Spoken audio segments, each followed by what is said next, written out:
హుస్నాబాద్ పట్టణంలోని ఎల్లమ్మ చెరువు తూము వద్ద గణపతి నవరాత్రి ఉత్సవాలలో భాగంగా ఎంఎండి గ్రూప్ ఆధ్వర్యంలో ఆరోగ్య గణపతికి ప్రతిరోజు ఉదయాన్నే ప్రత్యేక పూజలు నిర్వహిస్తున్నట్లు ఎంఎండి గ్రూప్ సభ్యులు తెలిపారు. బుధవారం రోజున ఉదయాన్నే ధర్మవీర్ యోగా శిక్షణ కేంద్రం సభ్యులందరూ కలిసి ఆరోగ్య గణపతిని దర్శించుకొని ప్రత్యేక పూజలు చేసి గణపతి పాటలు పాడారు. ధర్మవీర్ యోగా శిక్షణ కేంద్రం సభ్యులు పలు యోగాసనాలు వేస్తూ ఎంఎండి గ్రూప్ సభ్యులకు ఆరోగ్య సూత్రాలను తెలియజేసినట్లు సభ్యులు తెలిపారు. ఆరోగ్య గణపతి ప్రత్యేకత గురించి వివరించారు. ప్రకృతి, పర్యావరణం, శబ్ద కాలుష్యం, దాని యొక్క పరిణామాలు ప్రపంచానికి తెలియజేయవలనని అన్నారు. మన ప్రకృతి, మన ఆరోగ్యం కాపాడుకోవాలంటే స్విమ్మింగ్, వాకింగ్, రన్నింగ్, ఆటలు, పాటలు, యోగా, ధ్యానంల ద్వారానే సాధ్యమవుతుందని అన్నారు.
ఓంకారం కింద చేసి ఇక్కడ యోగాసనాలు చేసి మమ్మల్ని ఉత్తేజపరిచినందుకు వాళ్ళకు ప్రత్యేక ధన్యవాదాలు తెలియజేస్తున్నాను.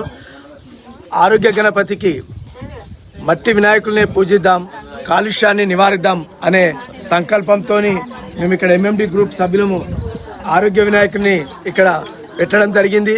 ఆరోగ్య వినాయకుని దగ్గర పూజలు చేస్తారు, నైవేద్యాలు పెడతారు. ఎవరి నైవేద్యాలు వారి బొజ్జలో పడేసో ఇతరుల బొజ్జలో పడేస్తారు తప్ప అక్కడ వేస్ట్గా ఉండదు.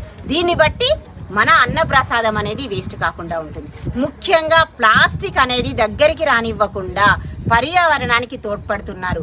మరి ప్రతి ఒక్కరూ కూడా ఇలా మట్టి గణపతిని ముఖ్యంగా పూజలు ఎంత గొప్పగా చేశాము, విగ్రహం ఎంత పెద్దగా పెట్టామని ఆలోచిస్తున్నారు తప్ప మన పర్యావరణాన్ని మనం ఎలా కాపాడుతున్నాం, మన యువతను ఎలా కాపాడుతాము అనే ఆ విషయంగా ఆలోచించట్లేదు.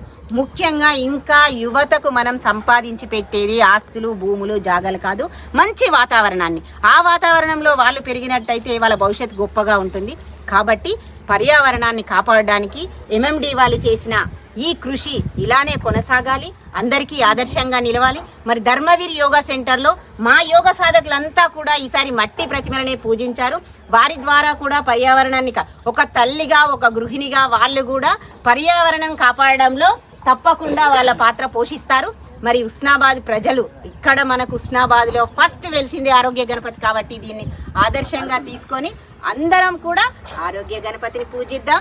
ఆరోగ్యాన్ని కాపాడుకుందాం. పర్యావరణాన్ని కాపాడడం కోసం ముఖ్యంగా మన పట్టణంలో కానీ అంతటా అన్ని ఊళ్ళల్లో కానీ ప్లాస్టిక్ను నిషేధించడానికి మనందరి కృషి ఉండాలి. అందరూ కూడా ప్రయత్నం చేసి ప్లాస్టిక్ను నిషేధించడానికి కృషి చేయాలి. పర్యావరణాన్ని కాపాడడం కోసం ప్రతి ఒక్కరూ ఇంటిలో ఏదో ఒక రకంగా చెట్లు, పూల చెట్లే కానీ పండ్ల చెట్లే కానీ ఏదైనా చెట్టు పెట్టి పర్యావరణాన్ని కాపాడే విధంగా కృషి చేయాలి.